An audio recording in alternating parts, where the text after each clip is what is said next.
More FPL. Today it's time for my Gameweek 10 preview. I'll start by briefly reviewing my Gameweek 9 score. I'll then discuss the top 3 transfers in for each position so far this game week.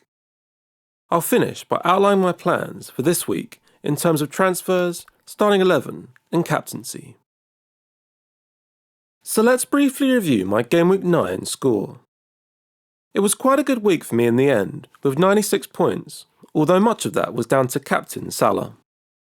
James and Trent got double-figure returns, Livramento almost, and Antonio also scored. Brighton's 81st minute goal annoyingly wiped out my double Man City clean sheet. There are minor concerns over Vardy, Rafinha and Mbeumo, who all went off injured. Now let's look at the top 3 transfers in so far this week, in each position. So let's talk about goalkeepers, starting with Edouard Mendy of Chelsea. He still sits at the top of the scoring charts, following another clean sheet. As mentioned before, I don't tend to go for a premium keeper, as I feel budget options can score similarly. He does also take up an important Chelsea slot. He does look the standout option in that bracket though, with clean sheets and also saves. Chelsea still have a good run of upcoming fixtures. Next is Emiliano Martinez of Aston Villa. A penalty save and other saves helped him to his first double-figure return of the season, in spite of a 3-1 defeat. He's not far off Mendy, but I feel like it'd be worth the extra 0.6 million over the season in extra clean sheets. Villa have mixed fixtures going forward. Last is David Raya of Brentford.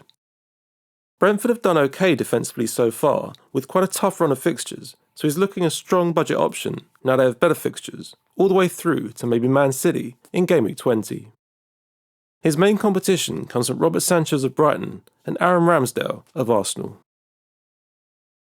Now let's talk about defenders, starting with Ben Chilwell and Antonio Rudiger of Chelsea, where Chilwell has already gone up in price. It's no surprise that people are bringing in Chelsea defenders with their defence looking like the best in the league, alongside Man City. After Marcos Alonso started the season at left wing-back, Chilwell has now started the last 3 games and scored 3 goals. He does seem to have the spot for now, but you'd have to think Alonso rotates back in at some point, but it's unclear how often that will happen. Some have advocated owning both, but in my opinion, that's too much money tied up, even if it does guarantee you a Chelsea wing-back.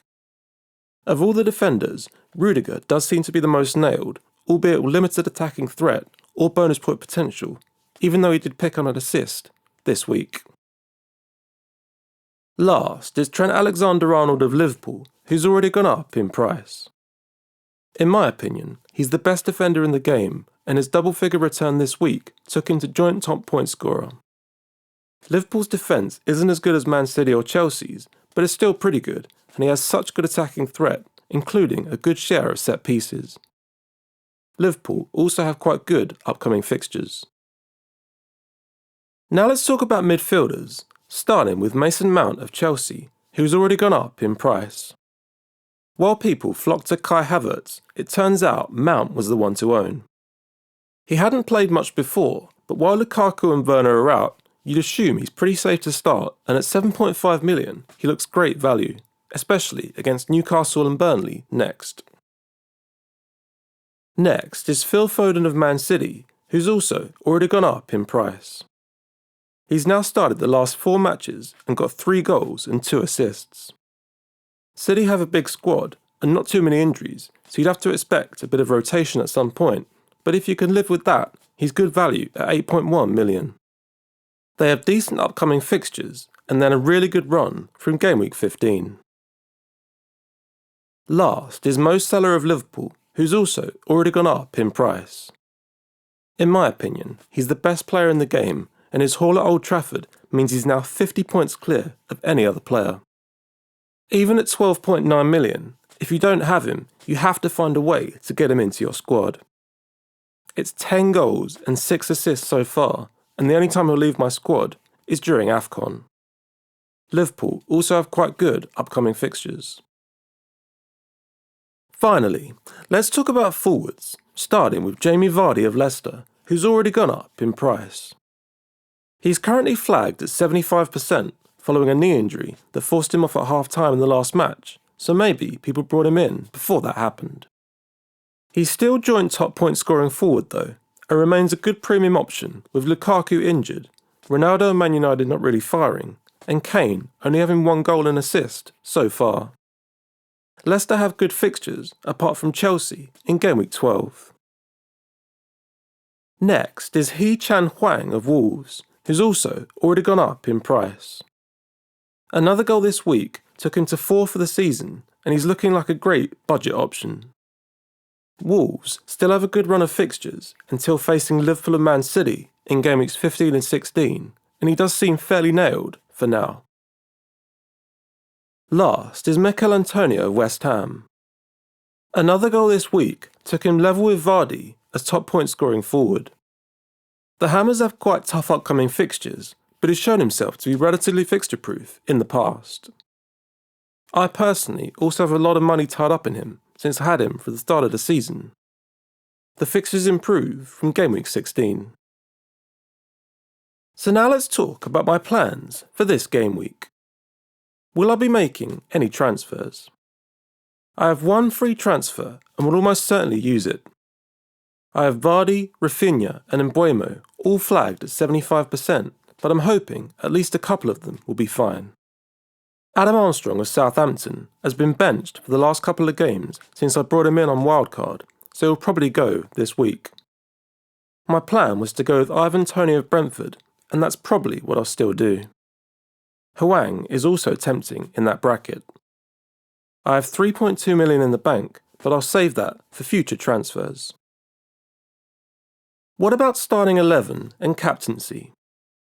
Foster and Brownhill will be benched, and they'll probably be joined by Livramento and Saka, even though Livramento has a good fixture. If Toney comes in, he'll start against Burnley. In terms of captaincy, it'll be hard to look past Salah again. I was thinking Lukaku to target Norwich last week before he got injured. If fit, Rafinha faces Norwich this week, but I'm not confident enough to captain him over Salah against a Brighton side that had been good so far but got turned over quite easily by Man City last week. I'll post my transfers and final team selection on Twitter once they're done, so follow me at more_FPL for all updates. What are my longer term plans? I'm thinking I want Son and/or Kane in Game Week 12 and have money in the bank to do that currently. I'll be pretty happy with my squad in general once Armstrong is gone. I'll just be monitoring Reece James to see how often he's benched. I have 2 strong options to come off the bench anyway though. Thank you so much for watching. I really appreciate it. Please add your own thoughts and follow-up questions in the comments and I'll try to get through as many as I can.